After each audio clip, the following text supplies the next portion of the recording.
He wind up getting out of a situation. He got away from Chicago. He went into the system. He seen the way the system was designed. He got to hold on. His whole thought process started changing.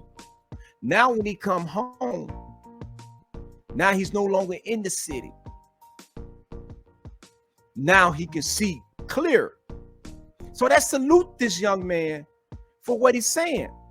He's probably not articulating what he's saying the right way, but what he's saying to us is, help us. Help us. That's why he spoke out about the leadership in the community. Because they need the help. We need the help.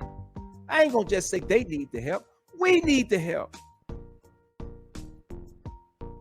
Because they are our future.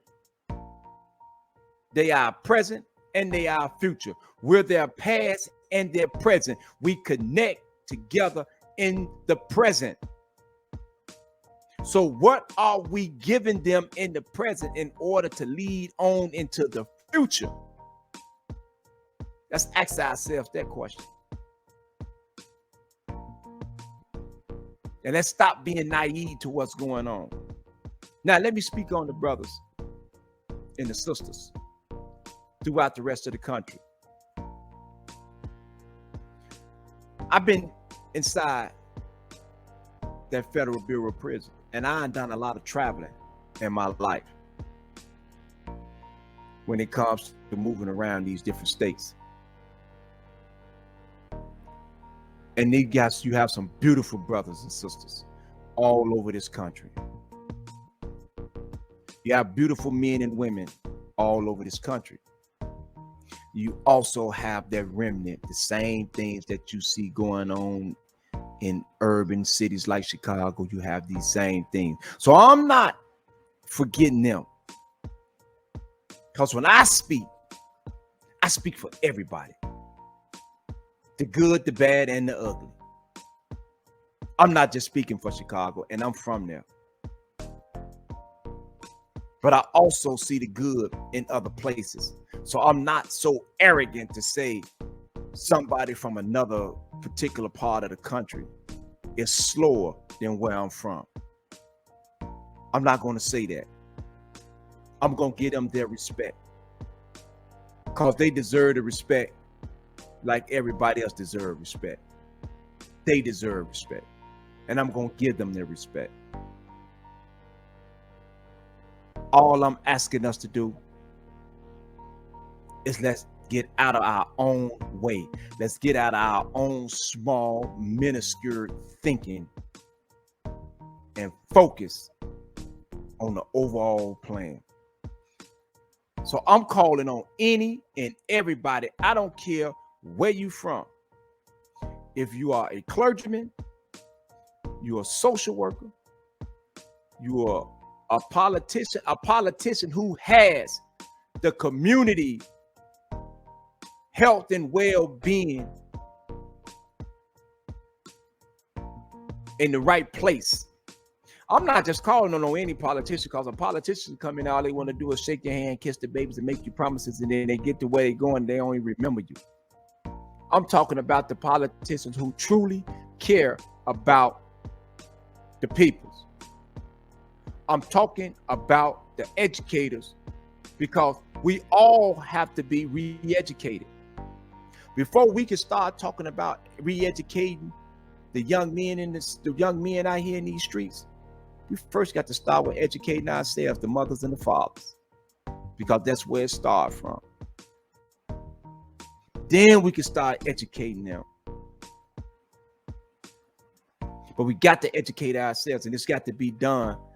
This got to be a thing where it's going to be done simultaneously. It cannot be done one thing at a time. This is a multi-dimensional problem, and it's going to take multi-dimensional answers in order to solve this problem. This is a problem that has been stemming in our community for hundreds and hundreds of years. This ain't no problem that has just started. Malcolm X went through this problem. Martin Luther King went through this problem. Bobby Seals went through this problem. Huey P. Newton went through it. Fred Hampton went through it. Gabriel Prosser went through it. Sojourner Truth went through it. Harriet Tubman went through it. Denmark Vesey went through it. Nat Turner went through it. Shaka went through it. The Falanis went through it. Everybody has gone through it. The Egyptians went through it. The Moors went through it. So this ain't no new problem.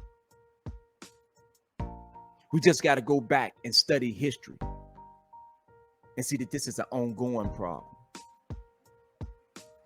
And the one thing I would never, ever, ever, ever sit here and deny, like I haven't been part of the problem. I have been more than part of the problem. In a lot of cases, I have been the problem. Now I want to be the solution. I want to help become part of that solution. We are a team. I'm not just talking about the GDs, the BDs. I'm talking about the Vice Lords, the Crips, the Bloods, the Stones, the Ill-Rukins, the MCs, the Souls, the Black Gangsters, the Latin Kings, the Latin folks, the Pistoleros. I'm talking about everybody. This is a nationwide problem. So everybody has to be involved.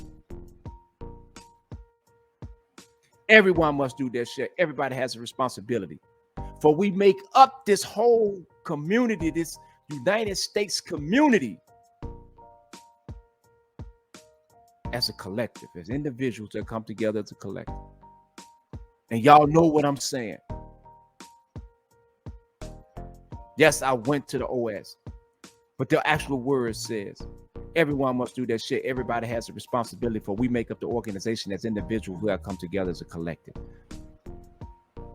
So I'm replacing that and say we make up this whole United States community as individuals who have come together as a collective. Because when you lose, I lose. If you're at war, I'm at war. And that is just a term that is used in the city of Chicago. It's not a term that means the whole nation. Just talk to peoples and you will see. Let's get to know who we are around. Because by knowing who we are around,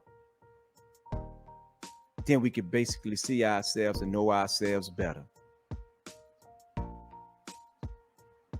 This has been your brother Fiji, and thank you for tuning in to PLM News Network, Clearing the Smoke. Thank you, thank you, thank you. Peace.